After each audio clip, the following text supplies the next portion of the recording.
প্রিয় শিক্ষার্থী, আশা করি ভালো আছো। অনলাইন ক্লাসে তোমরা যে যেখান থেকে আমার এই ক্লাস দেখছো বা পড়ছো, সবাইকে সুস্বাগত। ইতিমধ্যে সরলরেখার উপর বেশ কয়েকটা ক্লাস আমি তোমাদেরকে নিয়েছি।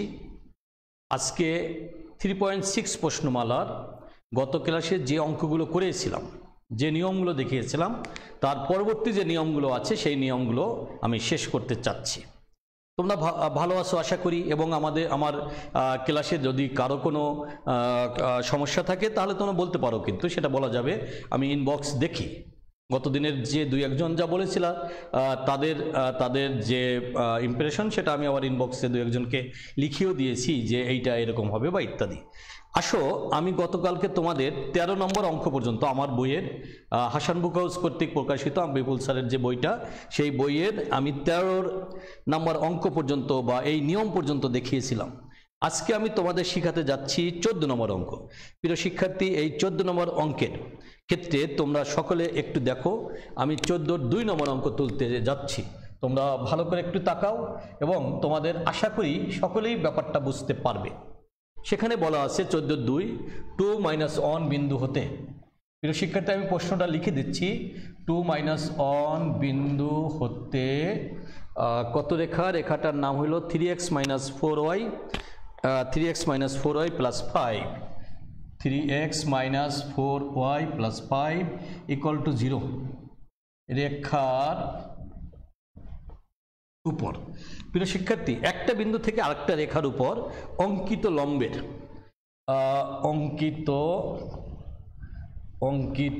লম্বের পাদবিন্দুর স্থানাঙ্ক নির্ণয় করতে যাচ্ছি। পাদবিন্দুর স্থানাঙ্ক।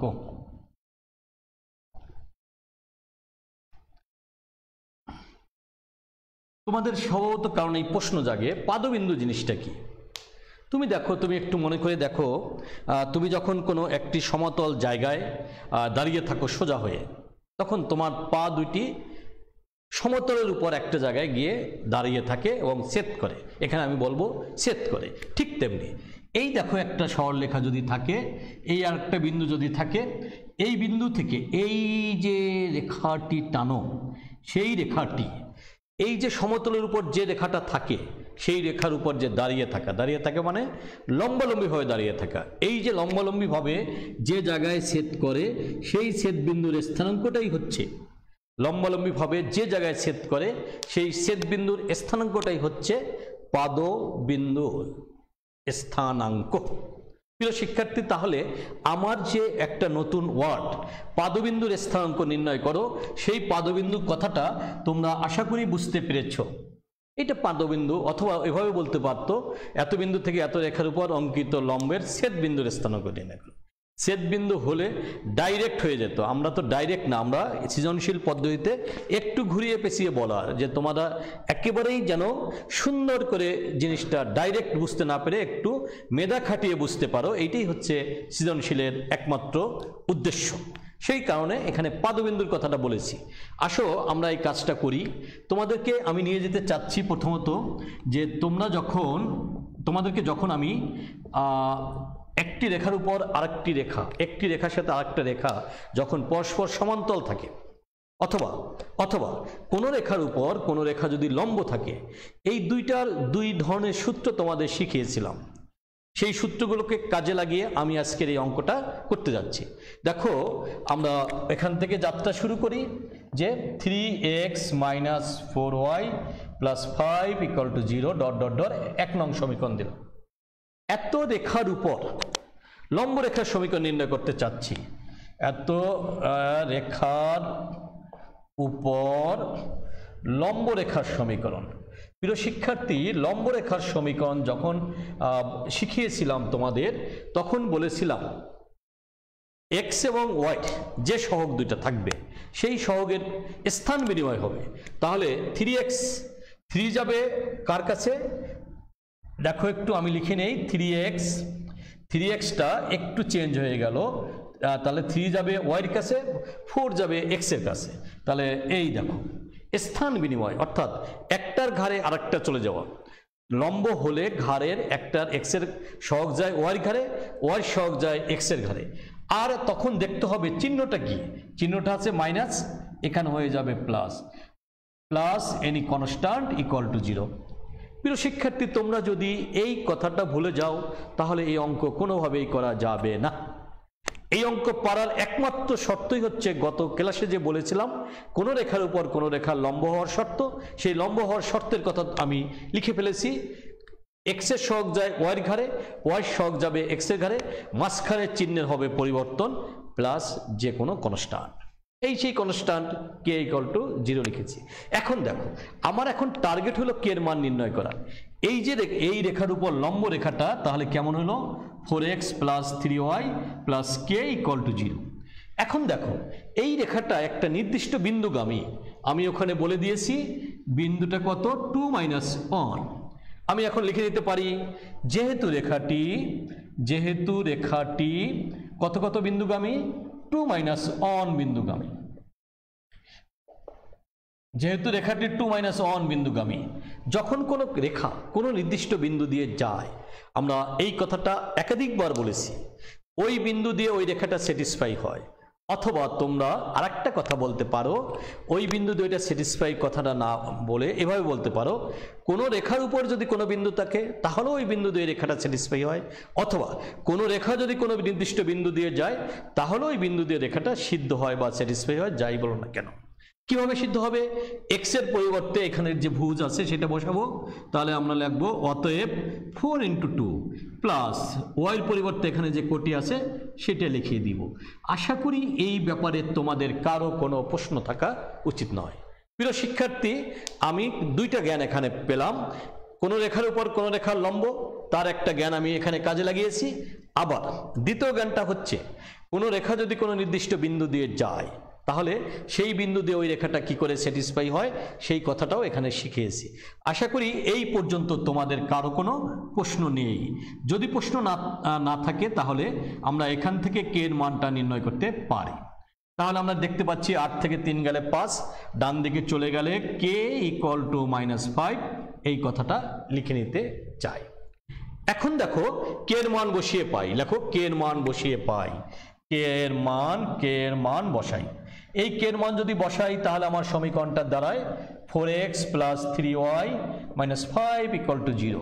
প্রিয় শিক্ষার্থী, আমি এটাকে 2 নম্বর সমীকরণ লিখে রাখলাম। তোমরা এই জায়গাটাকে এখন কে এর পরিবর্তে -5 ইকুয়াল টু 0 লিখে দাও। দুইটি সমীকরণ পেয়ে গেলা, দুইটি সরলরেখা পেয়ে গেলা, সেই দুই সরলরেখার ছেদ বিন্দু বের করতে হবে। সেই ছেদ বিন্দুটাই হচ্ছে আমার পাদবিন্দুর স্থানাঙ্ক।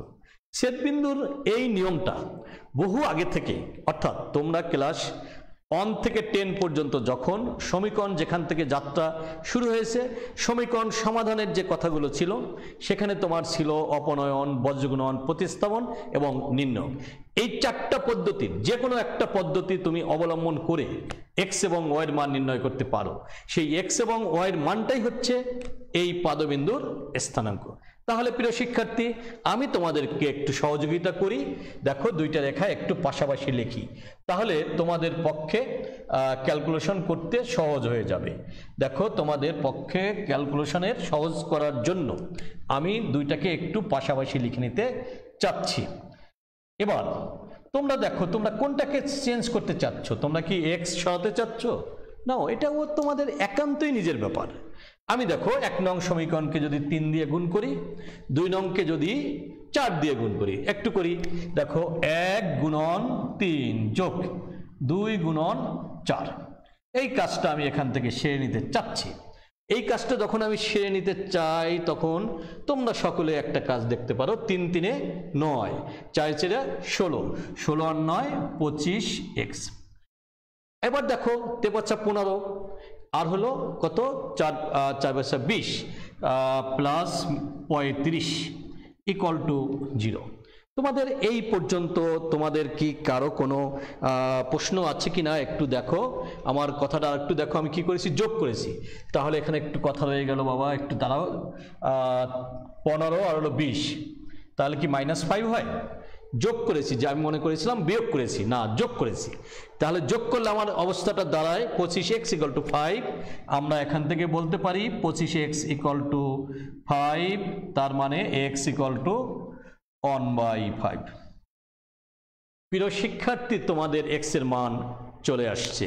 যখনই তোমার x এর মান চলে আসবে, এখানে x এর মানটা আমি কোথায় লিখব? 1/5। ঠিক তেমনি y এর মানটা এখন বের করার তাগিদ তোমাদের মধ্যে এসে গেছে।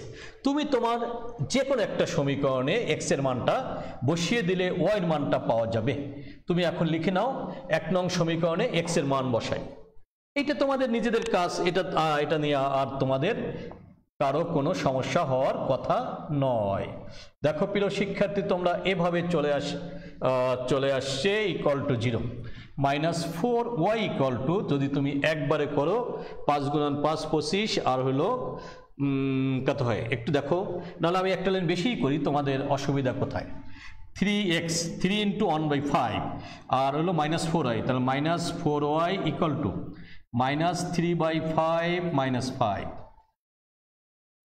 একটু দেখো, যখন তোমাদের এই পর্যন্ত আসবে তখন তোমাদের জন্য আরো একটা কাজ একটু দেখো।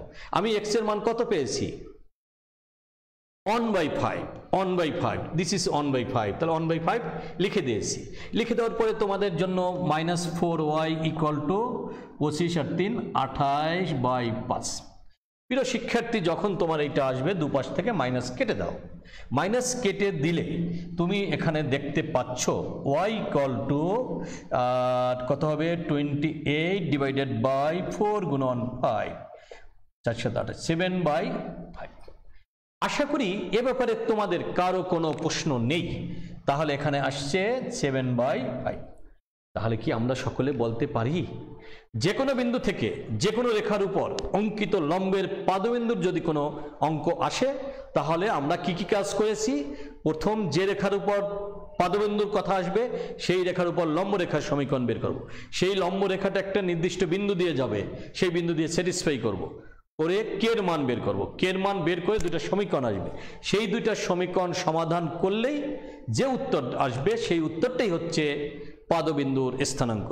আশা করি সকলে ব্যাপারটা সুন্দর করে বুঝতে পেরেছো বলে আমি আশা করতে পারি। প্রিয় শিক্ষার্থী, তাহলে আমাদের 14 নম্বরের যে নিয়মটা আছে সেই নিয়মটা তোমরা সকলে বুঝতে পারলে। এবার আমি 15 নম্বর অঙ্কে চলে যাব। 15 নম্বর অঙ্ক তোমাদেরকে একটু ভালো করে দেখাতে বলছি বা দেখতে বলছি। যাদের সামনে বই আছে তারা তো দেখতেই পাচ্ছ, আর যাদের নেই আমি লিখে দিচ্ছি, তোমরা এই নিয়মের আরেকটা অঙ্ক হয়ে যাক। আমি 15-2 নম্বর এরূপ একটি সরলরেখার সমীকরণ, এইরূপ একটি সরলরেখার সমীকরণ নির্ণয় করো। এরূপ একটি সরলরেখার সমীকরণ নির্ণয় করো, যা সমীকরণ নির্ণয় করো যা ধরো একটা নির্দিষ্ট বিন্দুগামী, এখানে আমার আছে, আমরা এটাকে দিয়েছি 6-7 বিন্দুগামী।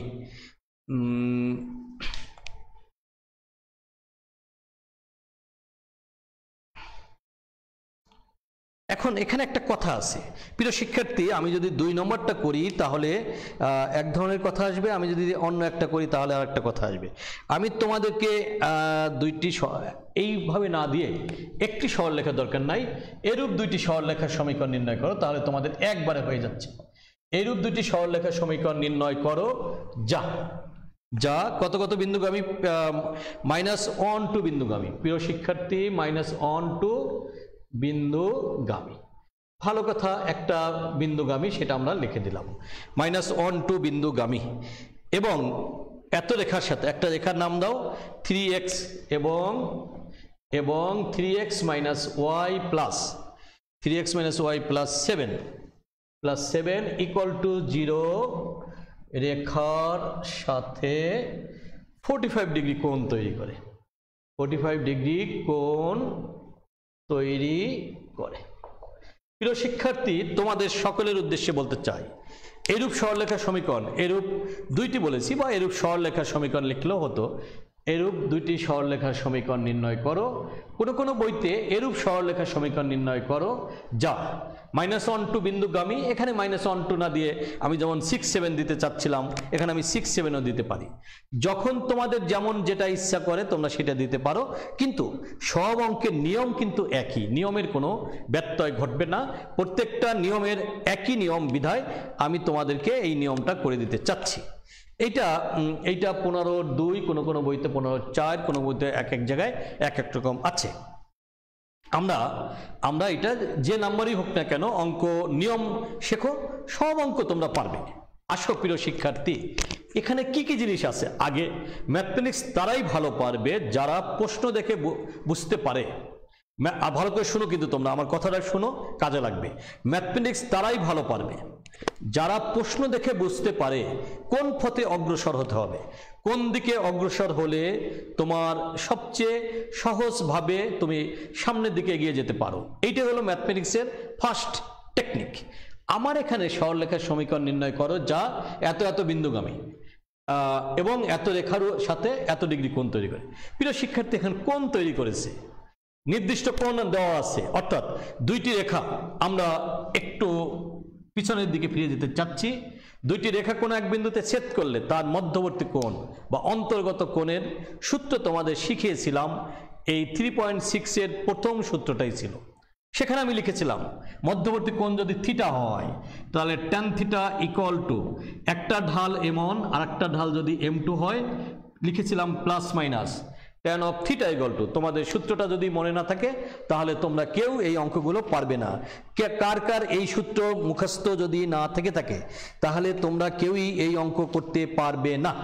তোমাদের 3.6 এর প্রথমেই এই সূত্রটা দেখিয়েছিলাম, tan theta equal to plus minus, মনে করে দেখো, m1 minus m2 divided by 1 plus m1 m2। তোমাদের যাদের এই সূত্র মনে না থাকবে তারা কোনো অঙ্কই করতে পারবে না। প্রিয় শিক্ষার্থী, তোমাদের উদ্দেশ্যে আবারও বলতে চাই, এই যে খুঁটিনাটি কথাগুলো যেগুলো আমরা ক্লাসে বলি বা তোমাদেরকে পড়ানোর সময় বলে থাকি, সেই কথাগুলো যারা যত বেশি মনে রাখতে পারবে ম্যাথমেটিক্স তারা তত ভালো পারবে। এখানে দেখো মধ্যবর্তী কোণের একটা প্রশ্ন আছে, 45 ডিগ্রি কোণ তৈরি করে। তাহলে তোমাকে স্বভাবত কারণেই মনে করতে হবে মধ্যবর্তী কোণের সূত্রটা জানতে। সেই সূত্রটা tan theta equal to plus minus m1 minus m2 1 plus m1 m2। তাহলে দুইটা রেখার দুইটা ঢালের প্রশ্ন আসছে। এই একটা রেখা, এর একটা ঢাল আছে, আর ওই যে রেখাটি -1 2 বিন্দুগামী সেই রেখার একটা ঢাল আছে। এই দুইটা ঢাল আগে যদি আমি বের করতে পারি তাহলেই আমি লিখতে পারবো tan of 45 equal to plus minus m1 minus m2 divided by 1 plus m1 m2। প্রিয় শিক্ষার্থী, আমাদের যেহেতু ঢাল দেওয়া নেই এই কারণে আমি একটা ঢাল ধরে নেই। এখন লেখো -1 2 ধরি -1 2 বিন্দুগামী, ধরি -1 2 বিন্দুগামী রেখার ঢাল m1। যেহেতু ঢাল যদি m1 হয় তাহলে লিখে নাও -1 2 বিন্দুগামী রেখার সমীকরণ। সেটা একটা হোক আর দুইটা হোক সেটা পরের কথা, আগে -1 2 বিন্দুগামী রেখার সমীকরণ। প্রিয় শিক্ষার্থী, তোমাদের জন্য আরো একটা কথা স্মরণ করিয়ে দিতে চাই। দেখো মনে আছে কিনা, এই যে একটা রেখা যদি নির্দিষ্ট একটা বিন্দু দিয়ে গমন করে এবং উহার ঢাল যদি দেওয়া থাকে, এইরূপ সরলরেখার সমীকরণ y minus y1 equal to ঢাল m into x minus x1। দেখো আমার স্নেহধন্য ছাত্ররা, কি সব ম্যাথমেটিক্স ভালো পারার কতগুলো কাজ। এই দেখো হঠাৎ করে আবার এই সূত্রটা চলে আসছে। তুমি যদি এই সূত্রটার বেসিক জায়গাটাই না বুঝো, সূত্রটা যে কিভাবে আসছে তা যদি না করতে পারো, তুমি তাহলে কোনো অঙ্কই করতে পারবে না। তোমাকে ভালো অঙ্ক করতে হলে অন থেকে এই যে তোমরা ইন্টারমিডিয়েট আগ পর্যন্ত যে জিনিসগুলো শিখে আসছো কোনো কিছু ভুললে চলবে না। কারণ আমি এখন তোমাদের এই কথাটা 9 10 এর বইতেও ছিল, আমি যখন পড়িয়েছি তখনও তোমাদের এটা শিখিয়েছি। তাহলে আমি বলতে পারি যে কোনো একটা নির্দিষ্ট বিন্দুগামী এবং যদি তার ঢাল দেওয়া থাকে এরূপ সরলরেখার সমীকরণ সূত্র হচ্ছে y minus y1 equal to ঢাল m into x minus x one. তাহলে আমি এখান থেকে লিখতে পারি y minus two equal to ঢাল m1 into x plus one. প্রিয় শিক্ষার্থী, এটাকে আমি 1 নং সমীকরণ দিয়ে বসিয়ে রাখলাম। আশা করি এ ব্যাপারে তোমাদের কারো কোনো প্রশ্ন থাকা উচিত নয়, কারণ আমি এই সূত্রটা লিখে দিয়েছি। তাহলে কি হলো, ঢাল দেওয়া থাকলে এবং কোনো নির্দিষ্ট বিন্দুগামী যদি হয় তার সমীকরণটা আমরা এখানে বসিয়ে দিয়েছি। কি দিয়েছি, y মাইনাস y1 কত এখানে 2 ইকুয়াল টু ঢাল m1, আমি ধরেছি m1 into x minus x one minus হচ্ছে প্লাস। আসো প্রিয় শিক্ষার্থী, এর পরের ধাপ হচ্ছে যে রেখার সাথে নির্দিষ্ট কোণ তৈরি করে সেই রেখারও তো একটা ঢাল আছে, সেই রেখার সাথে কত কোণ তৈরি করে একটু দেখো। আমি একটু মুছিয়ে পরিষ্কার করে নিই। এই যে একটা রেখা যে আছে, আমি এখানে পুরোটাই মুছে দিলাম। তুমি দেখো ওই রেখার সাথে লেখো আবার লিখে লেখো আবার এই যে রেখাটি, এই রেখার ঢাল নির্ণয় করার জন্য আবারও দেখো তোমার এখানেও সৃজনশীলতা আছে। ঢাল, কোনো রেখা যদি দেওয়া থাকে তার ঢাল কি করে নির্ণয় করতে হয়, সেই ঢাল নির্ণয় করার জন্য তোমাকে স্মরণ করতে হবে y equal to mx plus c। আমি তোমাদের এক এক সময় এক এক কথা শিখাই। কোনো সময় সেট করার প্রশ্ন থাকলে তখন এক ধরনের শিখাই, ঢাল করার প্রশ্ন থাকলে তখন আরেক ধরনের শিখাই। এই যে ঢালের প্রশ্ন যখনই এসে যাবে তখন সরলরেখার সমীকরণ হবে y equal to mx plus c। আর যদি সেট কথা থাকতো তাহলে আমরা লিখতাম x by a plus y by b equal to 1। প্রিয় শিক্ষার্থী, এই প্যাটার্নে এই সমীকরণটাকে দাঁড় করাও। তাহলে আমার এখানে কত আসছে, মাইনাস 3x মাইনাস 7। আশা করি তোমাদের এইটুক বুঝতে কোনো সমস্যা নেই। তাহলে y equal two 3x plus 7, দেখো তাহলে ঢাল, এটাকে আমরা m2 দ্বারা প্রকাশ করলাম। m2 সমান কি পেলাম, 3। এমন তো একটা ঢাল আগেই ধরে নিয়েছি, আর একটা ঢাল সমীকরণ থেকে পেয়ে গেছি। সেই সমীকরণ থেকে পেয়ে গিয়ে তুমি কি পেয়েছো, সেখানে তুমি পেয়ে গেছো 3। আশা করি তোমাদের এই দুইটা ঢাল বের করতে বা বুঝতে কারো কোনো প্রশ্ন থাকা উচিত নয়। প্রিয় শিক্ষার্থী, তাহলে আমি আমার সেই আগের সূত্রে চলে যাই। দুইটি রেখার অন্তর্গত কোণ, সেই অন্তর্গত কোণের সূত্র হচ্ছে, আমরা সেই কাজটা করি।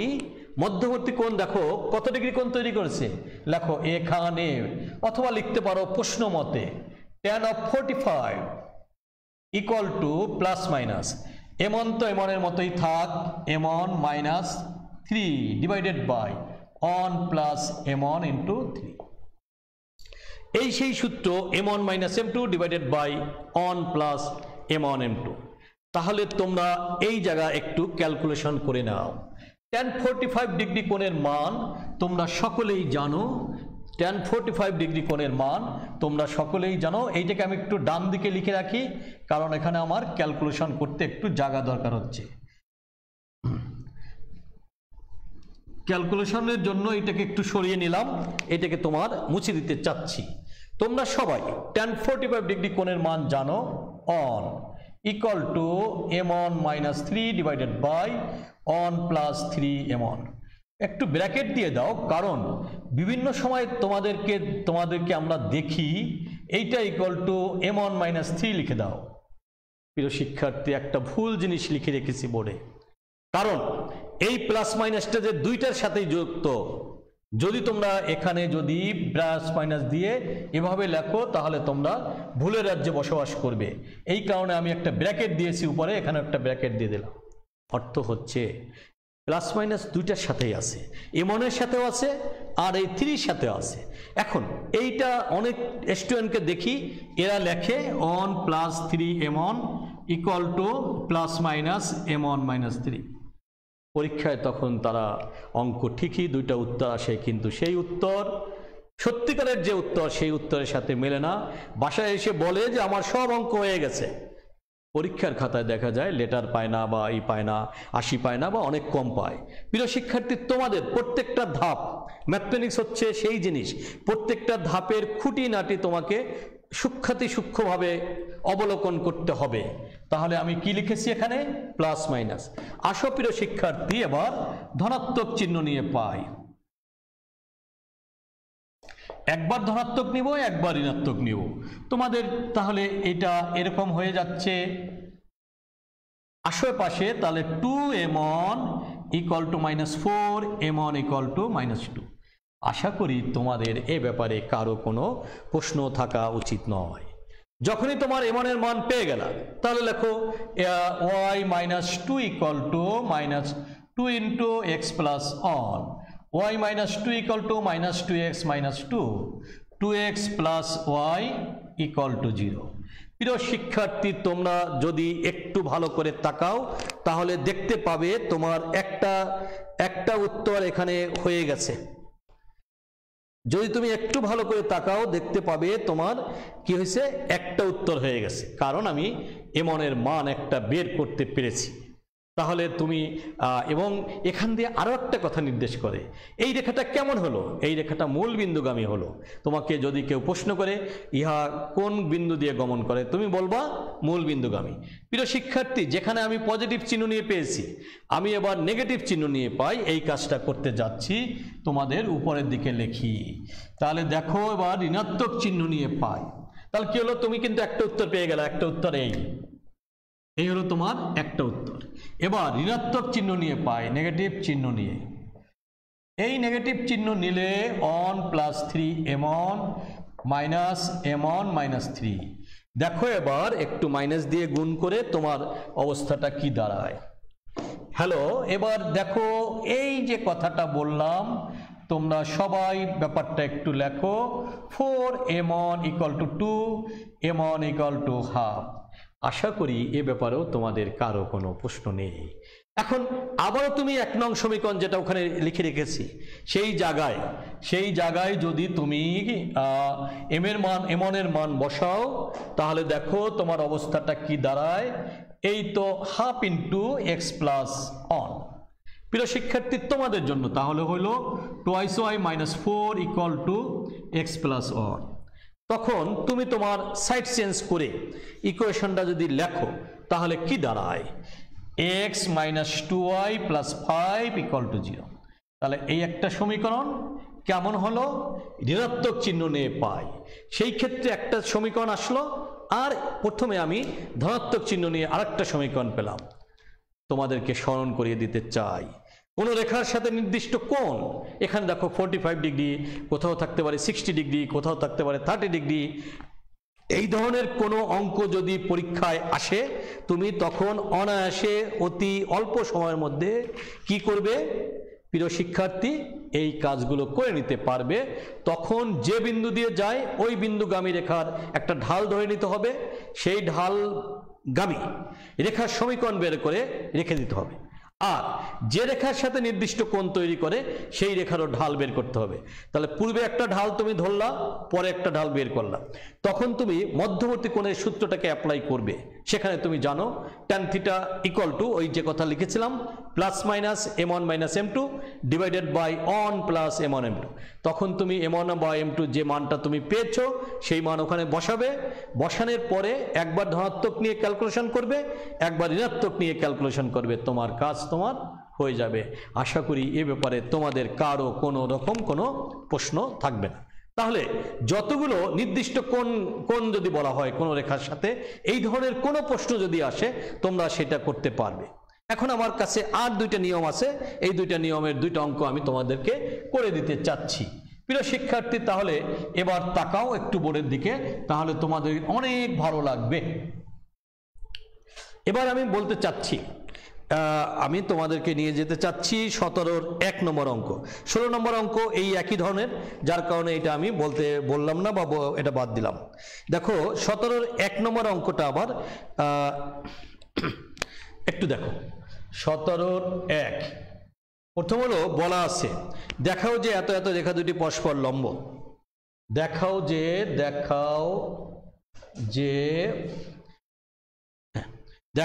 3x + 5y + 1 = 0 এবং আরেকটা হইল কি, দেখাও যে 3x + 5y + 1 5x - 3y - 6 5x - 3y - 6 5x - 3y - 6 = 0। রেখাদ্বয় পরস্পর লম্ব, রেখাদ্বয় পরস্পর লম্ব। প্রথম একটা প্রশ্ন তোমাকে এখানে করেছে, অর্থাৎ এখানে একটা জ্ঞান আছে। আমাদের সৃজনশীল পদ্ধতি মানে হলো কয়টা জ্ঞান আছে তা বিচার করা। বেশ, এখন দেখো রেখা দুইটি কোনো আয়তক্ষেত্রের দুইটি সন্নিহিত বাহু হলে, রেখা দুইটি কোনো আয়তক্ষেত্রের, কোনো আয়তক্ষেত্রের, প্রিয় শিক্ষার্থী তোমাদেরকে আবার একটু স্মরণ করাই দেই, যেহেতু আয়তক্ষেত্র এখানে বলা আছে, এখানে বর্গক্ষেত্র হতে পারত, বর্গক্ষেত্র হতে পারত। কোনো আয়তক্ষেত্রের দুইটি সন্নিহিত বাহু হলে, সন্নিহিত বাহু হলে, তাহলে কি হলো, এত এত রেখা দুইটি কোনো আয়তক্ষেত্রে দুইটি সন্নিহিত বাহু ধরলে বা হলে, অপর বাহু দুটি হলে এবং অপর বাহু দুইটি কোন কোন বিন্দু যাবে, একটা বিন্দুগামী হবে। আমরা এখানে দিয়েছি 3-4 বিন্দুগামী, 3-4 বিন্দুগামী হলে, 3-4 বিন্দুগামী হলে কি বলছি, বা এখানে 3-4 বিন্দুগামী কথাও হতে পারে, বা 3-4 বিন্দুতে পরস্পর ছেদ করে কথাটা বলতে পারো। হলে অপর বাহু দুইটি স্থানাঙ্ক বা অপর বাহু দুইটির সমীকরণ নির্ণয় করো। আমি অঙ্কটা আরেকবার তোমাদের একটু কি কি জিনিস আছে একটু দেখাও যে এত এত রেখা দুইটি পরস্পর লম্ব। রেখা দুইটি কোনো আয়তক্ষেত্রের দুইটি সন্নিহিত বাহু বলতে হবে, বাহু হলে অপর বাহু দুইটি 3-4 বিন্দুগামী হলে, বা অপর বাহু দুটি 3-4 বিন্দুতে পরস্পর ছেদ করলে অপর বাহু দুটি সমীকরণ নির্ণয় করো। কেমন যেন ব্যাপারটা একটু লাগে তোমাদের কাছে, আমি চিত্রটা এঁকে দেখাচ্ছি, তোমাদের সকলের ব্যাপারটা তোমাদের আয়ত্তে এসে যাবে। দেখো এই হলো দুইটা রেখা, একটু তাকাও প্রিয় শিক্ষার্থী, আমরা যখন এই কাজটা করব, দেখো একটা আছে 3x + 5y + 1 = 0, আর একটা রেখা বলা আছে 5x - 3y - 6 = 0। এই রেখা এবং এই রেখা, দুইটা রেখা পরস্পর লম্ব। একটা প্রশ্নের উত্তর আমি এখানে বলে যাচ্ছি। দুইটি রেখা পরস্পর লম্ব হলে তোমরা সকলেই জানো, কি কি জানো, নাম্বার 1 নম্বরে জানো ঢালদ্বয়ের গুণফল -1।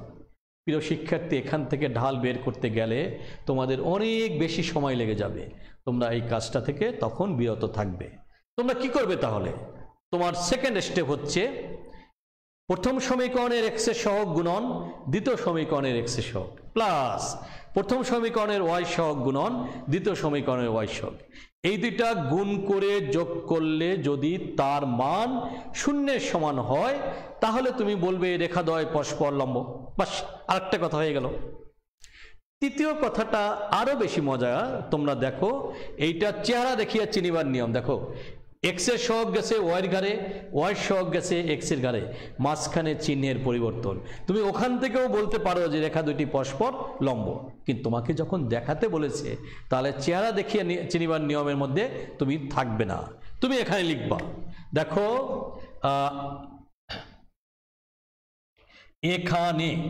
এখান থেকে যাত্রা শুরু করো। এখানে 3 × 5 + 5 × -3 = 0।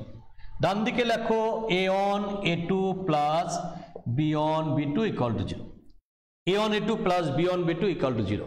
এখানে আমি কি লিখলাম, প্রথম সরলরেখার x এর সহগ গুণন দ্বিতীয় সরলরেখার x এর সহগ প্লাস প্রথম সরলরেখার y সহগ গুণন দ্বিতীয় সরলরেখার y সহগ, এই দুইটা গুণ করে যোগ করে দেখলাম তার মান 0। অতএব রেখাদ্বয় পরস্পর লম্ব। প্রিয় শিক্ষার্থী, তোমাদের একটা প্রশ্নের উত্তর এখানে হয়ে গেল। দ্বিতীয় প্রশ্নটার কথা বলেছি যে অপর দুইটি বাহু, তাহলে আমার প্রথম প্রশ্নের উত্তর যদি হয়ে যায় এটুকু আমি মুছে ফেললাম।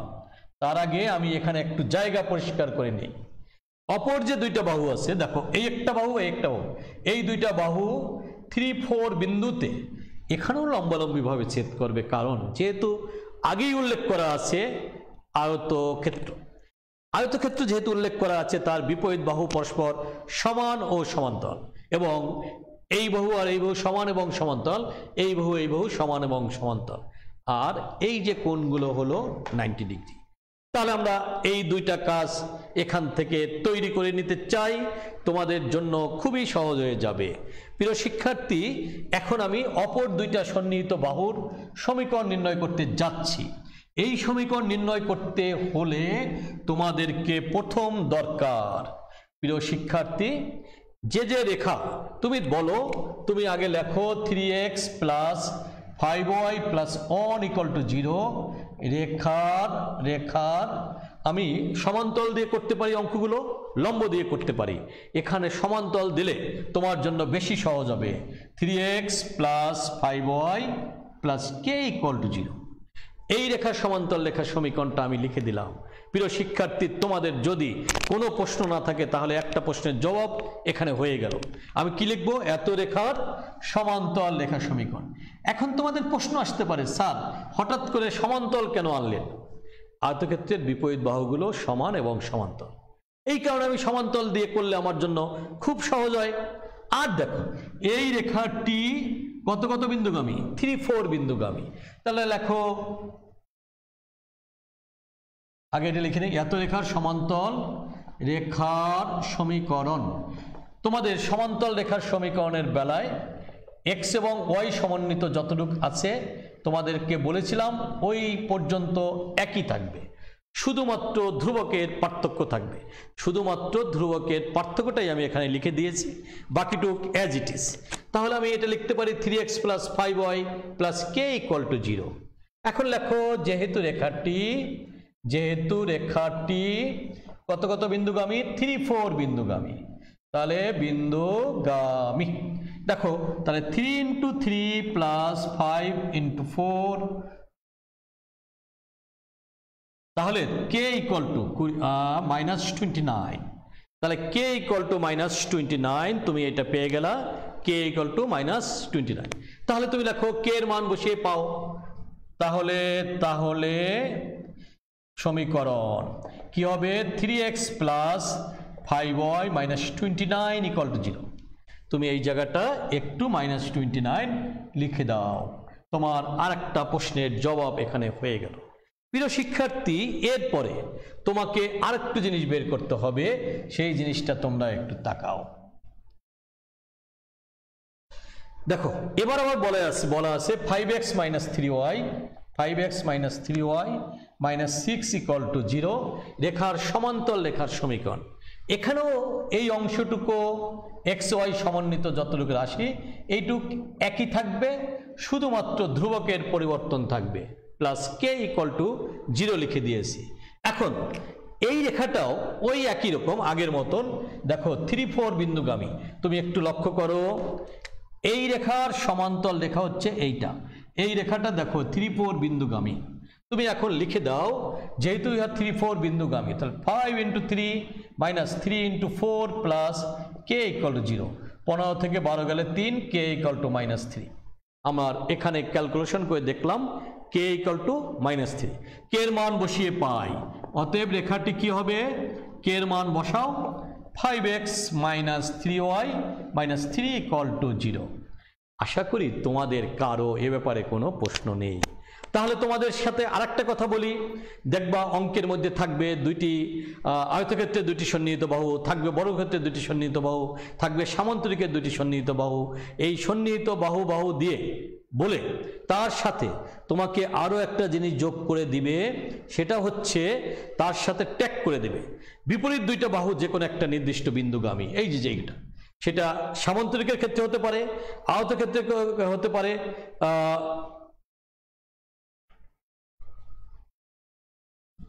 সেটা আয়তক্ষেত্রের ক্ষেত্রে হতে পারে, সেটা বর্গক্ষেত্রের ক্ষেত্রে হতে পারে। যেটাই তোমাকে দেখ না কেন তুমি সেই প্রশ্নের জবাবগুলো করতে পারবে। প্রিয় শিক্ষার্থী, আশা করি এই নিয়মটাও তোমাদের আয়ত্তে চলে আসলো। 18 নম্বর প্রশ্নটাও তোমাদের এই একই রকম বিধায় আমি তোমাদেরকে নিয়ে যেতে চাচ্ছি 19 নম্বর অঙ্ক। তাহলে তোমাদের আর কোনো কিছু বাকি থাকে না, এই প্রশ্নমালার এইটাই লাস্ট নিয়ম, এবং এইটা দেখো, তাহলে তোমাদের এই প্রশ্নমালাটা সমস্ত নিয়মের অঙ্কগুলো করা শেষ হয়ে যাবে। আমি তোমাদেরকে নিয়ে যেতে চাচ্ছি 19 নম্বর অঙ্ক। প্রিয় শিক্ষার্থী 19-এর একটা করি। দেখো আমি এখানে লিখেছি 19-এর 1, 19-এর 1। তাকাও, এখানে আমি লিখেছি দুইটি সরলরেখার সমীকরণ নির্ণয় করো যা। প্রিয় শিক্ষার্থী তোমরাও একটু লেখো আমার সাথে সাথে, দুইটি সরল রেখার সমীকরণ নির্ণয় করো, নির্ণয় করো যা। দুটি সরলরেখার সমীকরণ নির্ণয় করো যা এত এত রেখার ছেদবিন্দু। একটা হলো 7x প্লাস 13y মাইনাস কত আছে দেখো 87, ও বাবা একটু বড়, 87 ইকুয়াল টু 0 এবং হয়ে যাবে। আরটা হলো 5x minus 3y, 5x minus 3y, 5x minus 8y, 5x minus 8y plus 7 equal to 0, plus 7 equal to 0। প্রিয় শিক্ষার্থী আমি সমীকরণটা একটু বড় হয়ে গেল, তোমরা দেখো তারপর আমি করে দিচ্ছি। 7x plus 13y minus 87 equal to 0, 5x minus 8y plus এত। রেখা দুইটির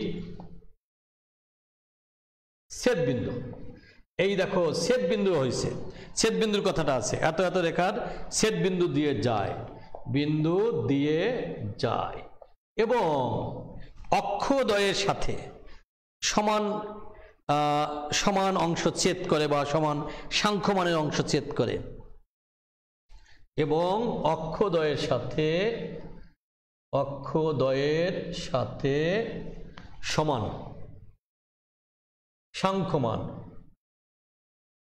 সাংখ্যমানের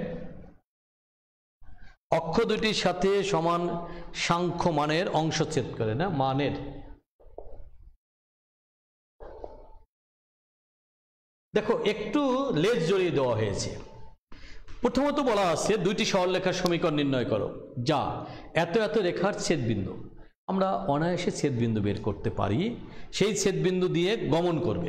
আবার বলা আছে ছেদবিন্দু দিয়ে যায় এবং যা অক্ষদ্বয়ের সাথে সমান সাংখ্যমানের অংশ ছেদ করা, মানে কি এক্স অক্ষ বরাবর যতটুকু অংশ ছেদ করবে, ওই অক্ষ বরাবর যতটুকু অংশ আছে তাই ছেদ করবে। এখন এখানে দুইটা প্রশ্ন আছে। আমরা এর আগে সমান সমান অংশ ছেদ করলে ওই রেখাটি আমরা একদিকে যেমন 45 ডিগ্রি কোণ তৈরি করে, আরেক দিকে হবে 135 ডিগ্রি কোণ তৈরি করে, তখন তাদের তুমি tan of 45 ডিগ্রির মান হচ্ছে 1, tan of 135 ডিগ্রির মান হচ্ছে -1। সমান সমান অংশ ছেদ করা মানে হলো সেই ক্ষেত্রে ওই রেখাটির ঢাল হবে m equal to plus minus tan of 45 অথবা প্লাস মাইনাস 1। তোমাকে এই ছোট্ট একটা কথা মনে করতে পারলেই এই অঙ্কগুলো করতে পারবে। প্রিয় শিক্ষার্থী এই অঙ্ক সমাধান করার জন্য তোমাদের 4টা নিয়ম আছে: অপনয়ন, বজ্রগুণন, প্রতিস্থাপন এবং নির্ণয়। প্রিয় শিক্ষার্থী আমি সুবিধার্থে ইকুয়েশন দুইটাকে যেহেতু বড় ডিজিট পাশাপাশি লিখে নিতে চাচ্ছি, আমি একটু পাশাপাশি করে নিতে চাচ্ছি এবং আমি এই মুহূর্তে 1 নং এবং 2 নংয়ের বজ্রগুণন পদ্ধতি প্রয়োগ করতে চাচ্ছি। 1 নং এবং 2 নংয়ের মধ্যে বজ্রগুণন পদ্ধতি প্রয়োগ করলে তোমাদের মনে আছে এই কথাগুলো, সকলের মনে আছে। এক্স বাই, দেখো এক্স যখন এক্স ডাকবে তোমাদেরকে আমরা ছোট সময় এভাবে শিখাতাম, যেটা যা বের করবে সেটাকে আঙ্গুল দিয়ে ঢেকে রাখো, বাকি দুইটা উপর থেকে নিচ গুণ। 7 তেরং কত 91, এই মাইনাস হয়েছে প্লাস, প্লাস মাইনাসে মাইনাস, 7 8 56 8 5। দেখো একটু গুণটা তোমরা একটু দেখে নাও, তাহলে তোমাদের জন্য ভালো হবে, আমার জন্য ভালো হবে। হ্যাঁ ঠিক আছে। এবার ওয়াইড ক্ষেত্রে আমরা যখন করি তখন ওয়াইডটাকে ঢেকে রাখো, ওয়াইডটা ঢেকে রেখে উপর থেকে যেমন নিচ করেছি, এবার নিচ থেকে উপর দিকে যেতে হবে। নিচ থেকে উপর দিকে যেতে হলে তাহলে এইটার সাথে এটা গুণ, 5 × 35 = 3।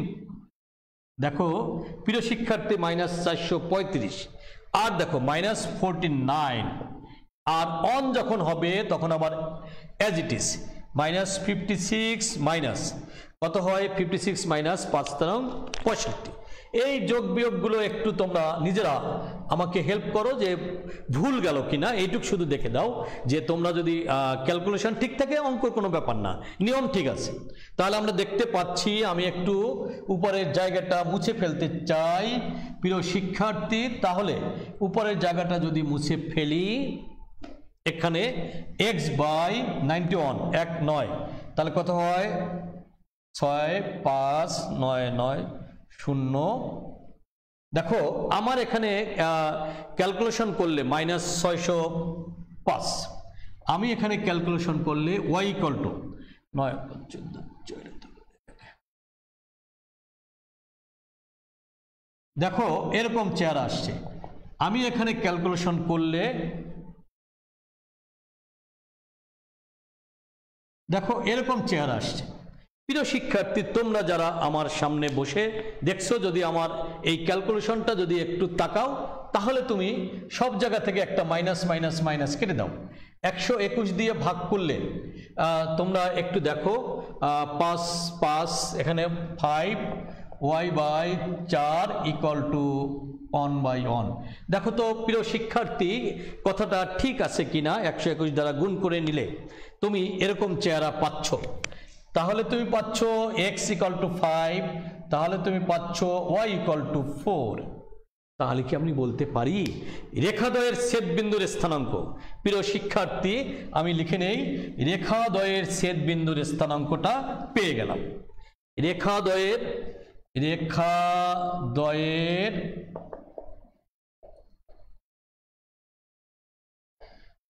এখানে দেখো রেখাদ্বয়ের ছেদবিন্দুর স্থানাঙ্ক আমরা পাইলাম 5 4। এখন এই বিন্দু দিয়ে গমন করবে একটি সরলরেখা, যা আবার অক্ষদ্বয়ের সাথে সমান সমান সাংখ্যমান তৈরি করে।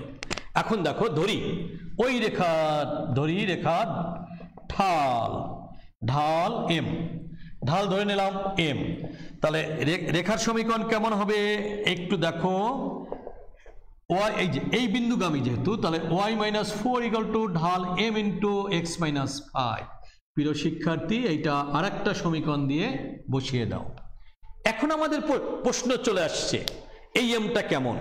তোমাদেরকে আমি সংক্ষেপে বলি, যেহেতু রেখাটি অক্ষদ্বয়ের সাথে সমান সাংখ্যমানের অংশ ছেদ করে, তাহলে সমান সমান কোণও তৈরি করে।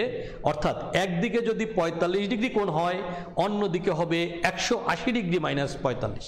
তাহলে tan of 45 একদিকে, আরেকদিকে আসবে tan of 180 ডিগ্রি -45, তার মানে 135।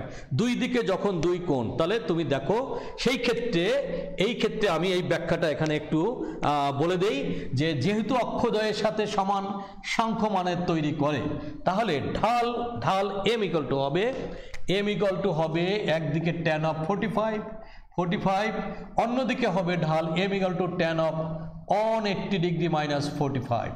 তোমার দুইটাই হতে পারে, এটা হতে পারে, অথবা সরাসরি তুমি বলতে পারো 135। তুমি দেখো tan 45 ডিগ্রি কোণের মান 1, tan 180 ডিগ্রি -θ = tan θ, অর্থাৎ -tan θ। কোন কোয়াড্রেন্টে পড়ে? সেকেন্ড কোয়াড্রেন্টে সাইনের মান পজিটিভ, সাইনের বিপরীত কোসেক পজিটিভ, বাকি সব নেগেটিভ। সেই কারণে এই মানটা হবে মাইনাস। তাহলে আমি বলতে পারি, প্রিয় শিক্ষার্থী, আমি বলতে পারি m = ±1। তাহলে কি আমি বলতে পারি m = ±1? আসলে তুমি এখন m এর মানটা বসিয়ে দাও, তোমার সমীকরণ দাঁড়াবে = ±1 × x-5। আমি যদি একবার ধরা 1 = 0, আমি যদি নেগেটিভ চিহ্ন নেই, তাহলে দেখো y-4 = -x-5, y-4 = -x+5। এক পাশে আনো x + y -9 = 0। তাহলে কি তোমরা সকলে বুঝতে পারলে যে ওই যে তোমার অক্ষদ্বয়ের সাথে সমান সাংখ্যমানের কারণে m এর মান হয়ে গেছে দুইটা, একদিকে প্লাস একদিকে মাইনাস। এই কারণে তোমার প্রশ্নের উত্তর চলে আসছে দুইটা সমীকরণ, একটা সমীকরণ a আর একটা সমীকরণ a, যে দুইটাই আসুক না কেন দেখো একটা আরেকটার উপর লম্ব হয়ে গেছে। একটা আরেকটার উপর লম্বভাবে সেট করেছে। প্রিয় শিক্ষার্থী, তাহলে এই প্রশ্নমালার যত নিয়ম আছে সব নিয়ম আমি তোমাদেরকে বলে দিয়েছি, কোথাও কোনো কিছুর বাদ নেই।